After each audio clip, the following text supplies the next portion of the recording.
Bdqj7. Let's just check this entrance out. It's good to see Otto playing with that stepping on the ground. Is that a... Ideally, I think we talked about this before, ideally Nadia has that grip, just overlapping on Otto. Yeah, so it comes in grip intact. Otto, good job with the step. Okay, B, D. Initially the Ds look really, really good on this jump. 7's great timing, guys, in your B slot. We go, I really like that B to D here. On this one, we seem to have really good awareness of the angle where we want the D to build. See that, how it comes in and compresses really nicely. Q, great job. Otto on the outside center slot. Good to see the confidence there.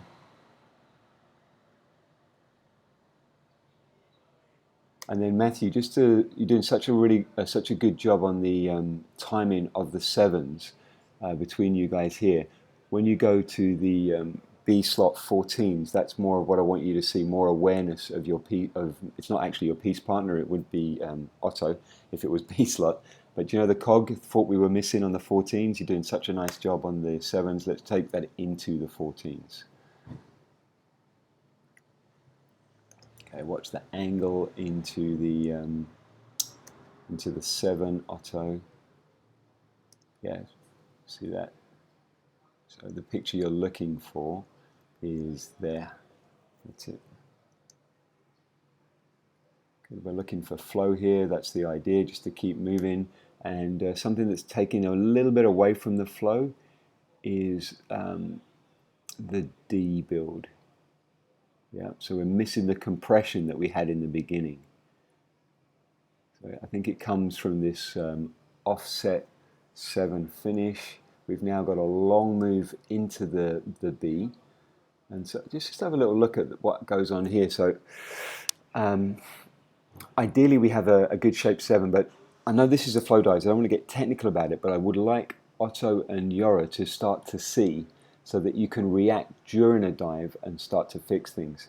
Like if we're building a B now, it should be through here so that we're not waiting for the hips of Matthew and Nadia to close.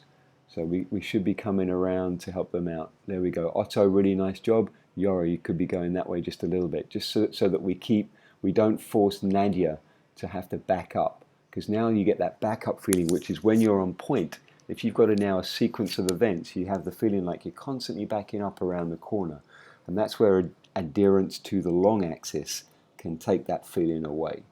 So just to clarify on that, we've got a slightly mistaken finish to the 7, but it's not a big deal. And with the idea of keeping things on in flow, we can really help that if we notice it and put the next point on the long axis. So see how Yori kind of backing up, so Nadia's forcing, having to back up herself as well. And then we end up with this wider D. It's not a big deal. I mean, it doesn't slow things down too much, but again, with the idea of making your B slots as confident as your A, it would be good to be aware of it. Now there's a really good finish into the 7.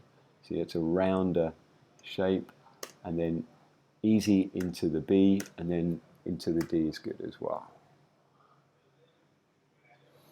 Guys, good jump for the flow concept, just keeping things moving. Just that one little issue I spoke about, but the goal here is just to keep things moving, just to feel like everyone is on board, no team member left behind.